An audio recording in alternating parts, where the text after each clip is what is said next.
Hello friends, daily dictation के लिए हमारे चैनल को सब्सक्राइब करें, लाइक करें तथा अपने दोस्तों को हमारी वीडियो शेयर करें। Ready start. पिछले कुछ दिनों से राष्ट्रीय स्तर पर कुछ महत्वपूर्ण परीक्षाओं में धांधली प्रश्न पत्रों के बाहर आ जाने के मसले पर जिस तरह का रोष देखा जा रहा है वह स्वाभाविक है।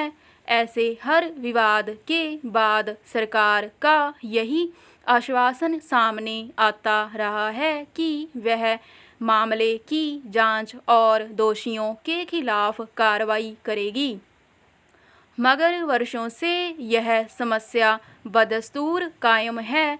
अब शुक्रवार केंद्र सरकार ने जिस कानून को लागू किया है उसका उद्देश्य प्रतियोगी परीक्षाओं में गड़बड़ी और कदाचार पर रोक लगाना है।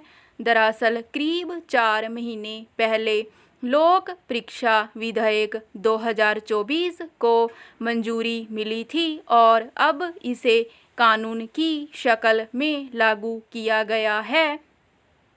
इसके प्रावधानों को बेहद सख्त माना जा रहा है और उम्मीद की जा रही है कि अब अलग अलग स्तर की परीक्षाओं में धांधली पर लगाम लगेगी।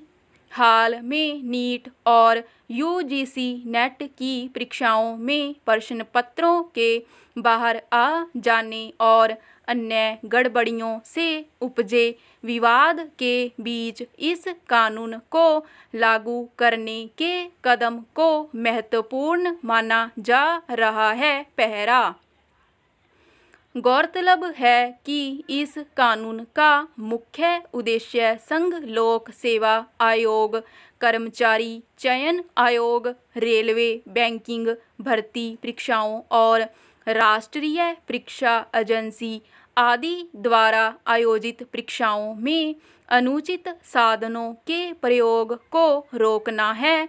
यों परीक्षा में नकल या प्रश्न पत्रों को समय से पहले ही बाहर निकालना पहले भी गैरकानूनी रहा है, मगर इस कानून के पहले कोई धांधली किए जाने या अपराध होने की स्थिति में उससे निपटने के लिए कोई विशिष्ट कानून नहीं था।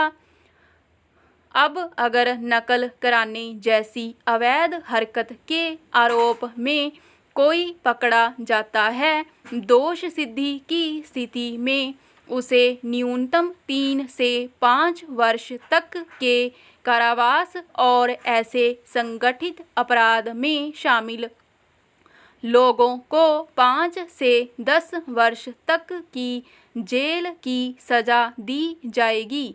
इसमें न्यूनतम 1 करोड़ रुपए जुर्माने का भी प्रावधान है। हालांकि इस कानून के तहत प्रतिस्पर्धी परीक्षाओं में शामिल होने वाले विद्यार्थियों को इसके दायरे से बाहर रखा गया है। पहला, यह जग जाहिर हकीकत रही है कि अपराधों पर रोक लगाने के लिए कानून बनाए जाते हैं, लेकिन उनकी अहमियत कई बार दस्तावेजों में सीमित रहती है। उसे वास्तव में लागू करने को लेकर मजबूत इच्छा शक्ति नहीं दिखती है, जबकि सख्ती से अमल को सुनिश्चित किए बिना कोई भी कानून बेमानी रहेगा। सरकार और संबंधित महकमों को इस बात पर मंथन करना चाहिए कि नकल का रोग पहले भी गैरकानूनी रहा है, मगर उस पर नकेल कसने के प्रति उदासीनता के क्या कारण रहे।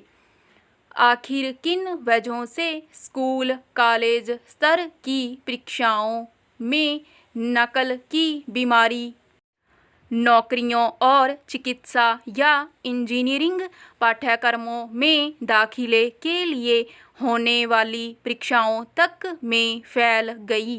जबकि पिछले कुछ वर्षों में संवेदनशील परीक्षाओं में आधुनिक और उन्नत तकनीकी संसाधनों का इस्तेमाल बढ़ा है। साइबर क्षेत्र में नित नए प्रयोगों के जरिए भी बहुस्तरीय निगरानी का तंत्र भी मजबूत बनाया गया है।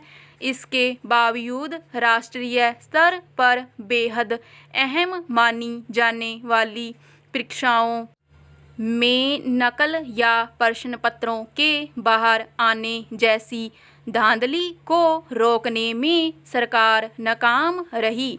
अब नया कानून तभी सार्थक साबित हो सकेगा जब इसे लागू करने को लेकर वास्तव में इच्छाशक्ति दिखाई जाए, ताकि राष्ट्रीय स्तर पर आयोजित अहम परीक्षाओं में पूरी पारदर्शिता सुनिश्चित की जा सके। स्टॉप।